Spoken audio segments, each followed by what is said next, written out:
જય સ્વામિનારાયણ. આજે વાત કરવી છે જીવનનો આનંદ. વાત છે અમેરિકાના રાષ્ટ્રપતિ એવા વુડરો વિલ્સનના જીવનની. વિલ્સન પ્રજાવત્સલ પ્રમુખ હતા. એ લોકોની પરિસ્થિતિ જાણવા ઘણી વખત સાદા વેશે એ અમેરિકાની બજારોમાં નીકળી પડતા. એવી જ રીતે એકવાર તેઓ સાદા વેશે નીકળી પડે છે. તેમનો એક વિશ્વાસુ અને અંગરક્ષક તેમની પાછળ ઘોડો લઈને આવતો હતો. એક પછી એક શેરીમાંથી તે આગળ નીકળે છે.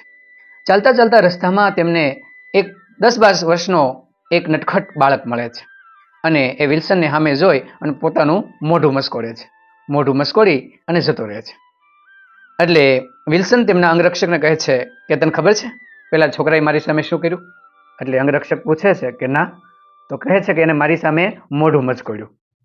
આથી પેલો અંગરક્ષક ગુસ્સામાં આવી જાય છે. કાપો તો લોહી ન નીકળે એવો એમનો ચહેરો થઈ જાય છે. એમને એમ થયું કે બાળકને મારે ક્યાંથી પકડવો, કઈ રીતે સજા કરવી. એટલે એ આજુબાજુ નજર દોડાવે છે, પરંતુ પેલો બાળક તેમને ક્યાંય દેખાતો નથી.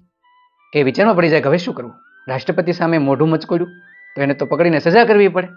તો તે સમયે રાષ્ટ્રપતિ વિલ્સન તેમને કહે છે મેં શું કર્યું તને ખબર છે? તો પેલો અંગરક્ષક કે ના. એમને મારી સામે મોઢું મચકોડ્યું ને તો મેં પણ એમની સામે મોઢું મચકોડી દીધું.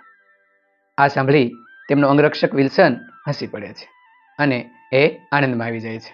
વિલ્સન તેમને કહે છે કે બાળક ખૂબ આનંદી અને એ થોડો મને ઓળખે છે કે હું રાષ્ટ્રપતિ છું અને મને જોઈ એને એ જ રીતે મોઢું મચકોડ્યું તો મેં પણ એની સામે મોઢું મચકોડી દીધું. અમારે એકબીજા સામેનું એ જે હતું એ વળી ગયું. હવે એ બાળકને પકડવાની કંઈ જરૂર નથી એમ કહી અને બંને ચાલવા લાગે છે. આમ અમેરિકાના રાષ્ટ્રપતિ હોવા છતાં પણ એક નાના એવા બાળકના કૃત્ય સામે તેમણે પણ બાળક જેવું કૃત્ય કરી અને એ આનંદમય જીવન જીવી લીધું, નહીં કે એ બાળકને પકડી તેમને સજા કરી.